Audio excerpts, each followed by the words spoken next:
জহিরুদ্দিন স্বপন ভাই আসছে এই জন্য মিডিয়া আসছে না, জহিরুদ্দিন স্বপন এই সরকারের বার্তা নিয়ে আসছেন। টুপি দাঁড়িয়ে দেখলে একটু মিডিয়া আসতে চায় না, আজকে মনে হয় তথ্যমন্ত্রী আসছে এই জন্য মিডিয়া সবাই চলে আসছে। এই জন্য তথ্যমন্ত্রীকে অনেক ধন্যবাদ। এখানে নাসরুদ্দিন ভাই একটা কথা বলে চলে গেলেন, উনি থাকলে আমি বলেছিলাম একটু বসেন। পবিত্র কোরআনে একটা শব্দ আছে, সেটা হলো ও আউযু বিকা রব্বি আইয়াহদুরুন। আমরা তো সবসময় বলি আউযু বিল্লাহি মিনাশ শাইতানির রাজিম, শয়তান থেকে পানা চাই। আর পরের শব্দের অর্থটা কি?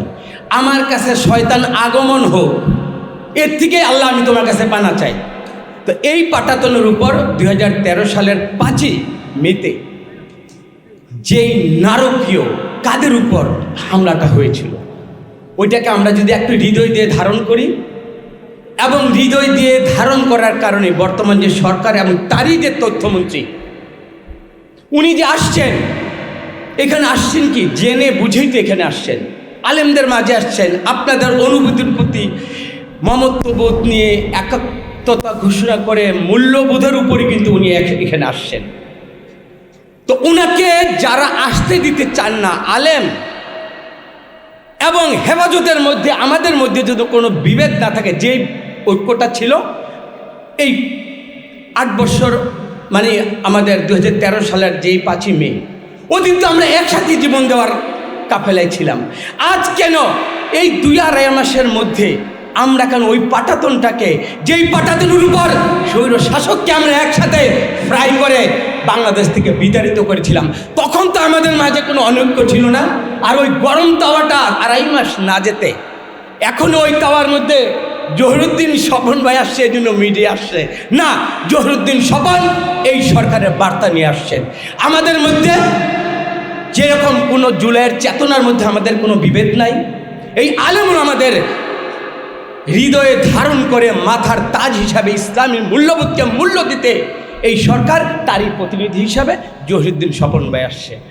এই কথাটা আমি যদি নাসরুদ্দিন ভাইয়ের সামনে বলতে পারতাম আমার মনটা আরও ভালো হতো, কারণ আমরা চাই না কোনো বিভেদের মধ্যে ওই পলায়ন পর কোনো দেয়ালের উপর যে অপশক্তি, যে বাংলাদেশের কোনো সুযোগ যদি আসে আমি আপনি কেউ কিন্তু নিরাপদ থাকবো না।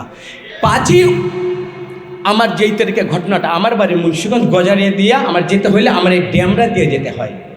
আমি দেখেছি এই শাপলা চত্বর কাদের রক্তে রঞ্জিত হয়েছে।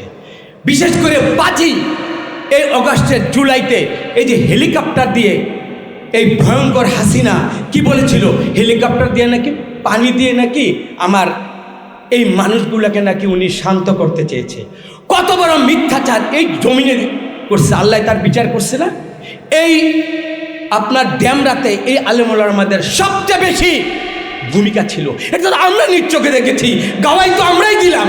এদেশের মানুষ তো আমরা, এদেশের মানুষ খালেদা জিয়ার জন্য এই লক্ষ লক্ষ মানুষগুলোকে আপনার যারা জান নাই।